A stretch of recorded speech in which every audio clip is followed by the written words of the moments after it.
Today we're going to be looking at 5 of the most hardest achievements to get in Dead by Daylight. From not losing a drop of blood to one of the hardest, if not the hardest achievement to attain in the whole game. So while we go through each achievement, I want you to let me know if you've completed any of them and if they were easy for you or if you're still getting them today. So while searching for the hardest achievements to get in the game, one that kept popping up was the David King Adept achievement, where you can only use his 3 unique perks. Dead Hard. When injured, it allows you to dash forward to avoid taking incoming damage.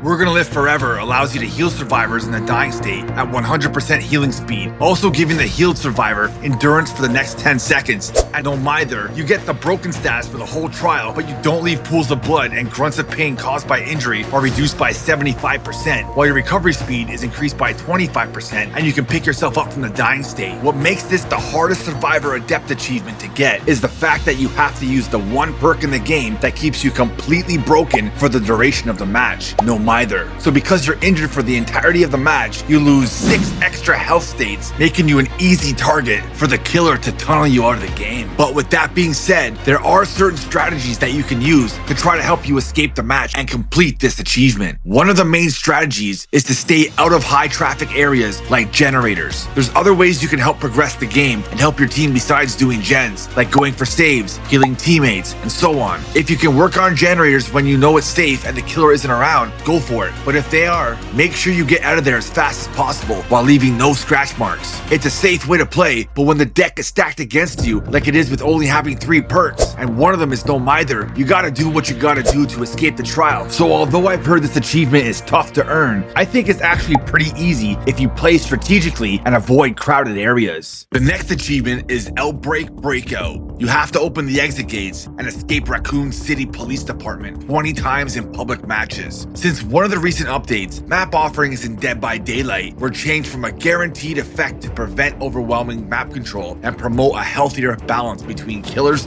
and survivors. So no longer using a map offering will guarantee you to go to that realm, because map offerings now only give you a 20% chance of going to that realm. So you're going to need a massive stack of RPD offerings if you plan on conquering this achievement. So now, let's say we get to the RPD realm. There's still certain factors you have to worry about that will stop you from grinding this achievement to completion, like other survivors opening the exit gates before you, or surviving long enough to get the chance of opening the exit gates. This is such a grind of an achievement to get. My best advice to you is play with a squad and let the person who's trying to complete this achievement open the exit gates. Otherwise, if you're trying to get this done in solo queue, good luck. It's more than likely going to take you weeks, if not longer, to complete.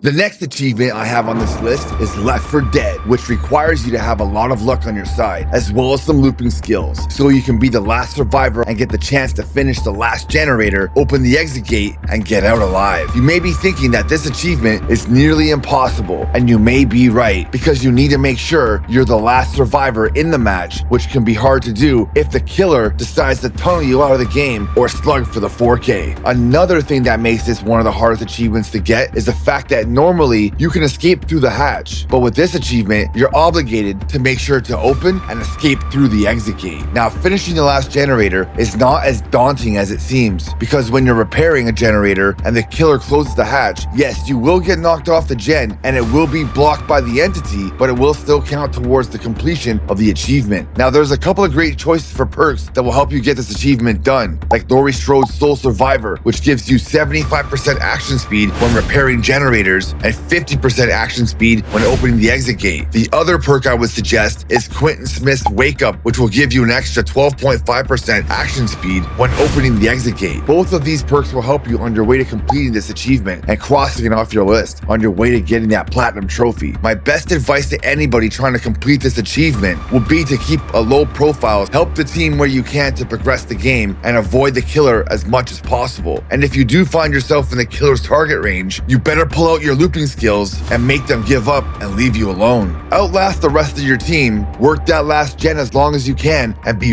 really careful opening the exit gate. I find the best strategy for the exit gate is to open it just enough and stop before the first light comes on, and then when the killer comes to check to see if you're on that door, they'll see that it hasn't been started yet and go check the other door, giving you time to get the rest of it open and escape. I wish you good luck. The next achievement comes from the latest chapter, The Walking Dead. For trophy hunters, this is one of the hardest ones to get in the whole game, and that achievement is Don't Open Dead Inside. This sounds like a pretty easy achievement to get because all you have to do is finish repairing the generator in the prison tower of Fallen Refuge and escape the trial. What makes this one of the toughest achievements to get is the fact that it's really hard to go to the Withered Isle realm without using an Icarus Loam map offering. But even if you do, you have only a 20% chance of going to that realm, making it even harder. And to add even more difficulty to this achievement, let's say you do get to the Withered Isle realm, you're not guaranteed to go to the realm that has the prison tower on Fallen Refuge because there are multiple realms in Withered Isle. So basically, you have a 1 in 4 chance of getting there if you get to the Withered Isle realm to begin with. But once you get there, you have to make sure that you are the survivor that finishes that specific gen before any of your other teammates do and escape. This achievement isn't that hard once you get there. It's kind of like the Outbreak Breakout achievement, but harder because there's 4 realms instead of 1. So when you get there, make sure you get it done the first time because you might not go back for a long time. Next up, we got one of the potential hardest achievements in all of Dead by Daylight, and that is the Skilled Huntress achievement. I say potentially the hardest because depending on your skill level, you'll have to snipe a survivor when they are at least 24 meters away. Now on PC, you'll have to do this 20 times, but if you're on console, you'll have to do this a massive 100 times. So if you're a skilled player with this character, this will be no problem for you. But if you're a novice player with this character like me, this will take you a good amount of times to achieve. Back in the day, achievements were designed to be very hard, but over time, it was decided to make them somewhat easier. So PC, it's easier now to do and is only 20 times. But being on console, they kept it at 100 times. This makes this achievement the most hardest specific killer trophy to get. Now you must be asking yourself, if it's easier to do on PC, why would they lower the amount of snipes by 80 and leave it harder to complete on console at 100 snipes? Honestly, I do not know. Now you can make this achievement easier by making nice with survivors and farm these snipes, or just practice and get better and get this achievement naturally. It's definitely harder to do on console, but the fact that a mouse and keyboard can now be hooked up to your console will make this achievement much easier than it was before. Now on to the second killer achievement of the video, and this is one of the more grindy killer specific ones in the game. It's really left up to chance and a bit of luck, and that is the jump scare achievement, which requires you to catch survivors when they are moving through the security office 15 times as the animatronic. This sounds pretty easy to do, but if the survivors don't use the security doors, which is what I've been finding, then this achievement will have to be done over time. Although there are little tips you can use to do this, like staying at one door and looking through the security camera and look for a yellow door, which means the survivor is interacting with it. But what I've been finding while trying to complete this achievement is survivors rarely use the security doors. So far, I have done this 3 out of the 15 times needed. Another way to get this done is to make nice with the survivors and farm with them and get them to go into the doors and then grab them. Or if you're lucky enough, during a chase, the survivors will try and use the doors thinking they have enough time to get away from you, and then you can just follow them in and snatch them up. Regardless, this achievement will take some time to get. Okay, so for this next achievement, you're going to need patience and precision because it's not only map related, but also has an extremely difficult requirement as well. This is the survivor achievement, Hemophobia, and it requires you to not only have to escape Crotus Pren Asylum, but while you're trying to do that, you can't lose a single drop of blood. So to achieve this, you're going to have a playstyle that is very immersive and hide within the shadows, or just be able to loop the killer long enough that they just end up leaving you alone. On top of all of that, just like the Don't Open Dead Inside achievement, you have to repair a specific generator, and this time, it's in the main building of the map. This is very achievable, but you have to be very picky when you want to include yourself into the game, because one wrong move and one drop of blood from your survivor's body, and you'll have to start this achievement all over again.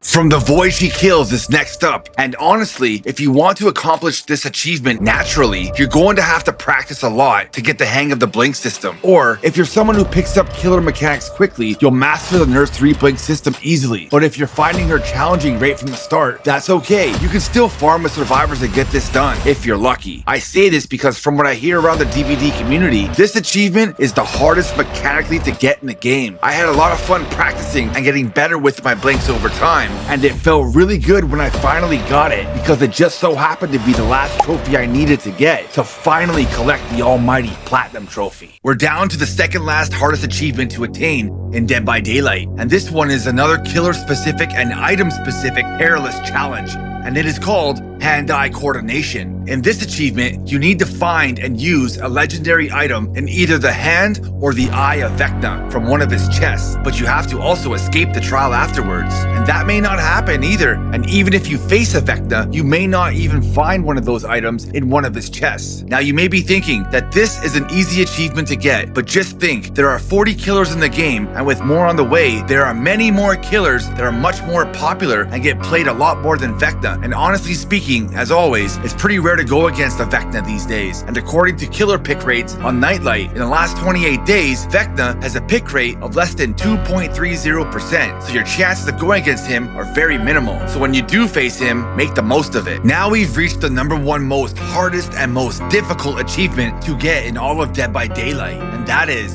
Evil Incarnate. This is another specific killer-related challenge where you are required to use the shape of evil, Michael Myers. You have to kill all 4 survivors by your own hand while you're within Evil Within 3 in a single trial. Now, what makes this achievement so crazy is that you have to use 2 of the shape's add-ons that require you to stalk for such a long time to be able to even be ready to get Myers into Tier 3, that you can lose 2 to 3 generators in the process. The first add-on is Fragrant Tuft of Hair. Grants you limitless Tier 3, but you need to gain 400% stock in return. This is double what it used to be before Myers got some big changes earlier this year. But once you gain enough stock, you'll have infinite Tier 3 for the rest of the game. The second add-on, this unlocks the power to Moria Survivor, but you need to gain 400% stock, and you'll also lose 9% movement speed. To get to Tier 3, you had to get 5 stock points. Now, you have to get 45 stock points. That's 9 times the normal amount. And what makes this even more hard to do is when survivors don't hear your tear-up music come on for a good portion of the match.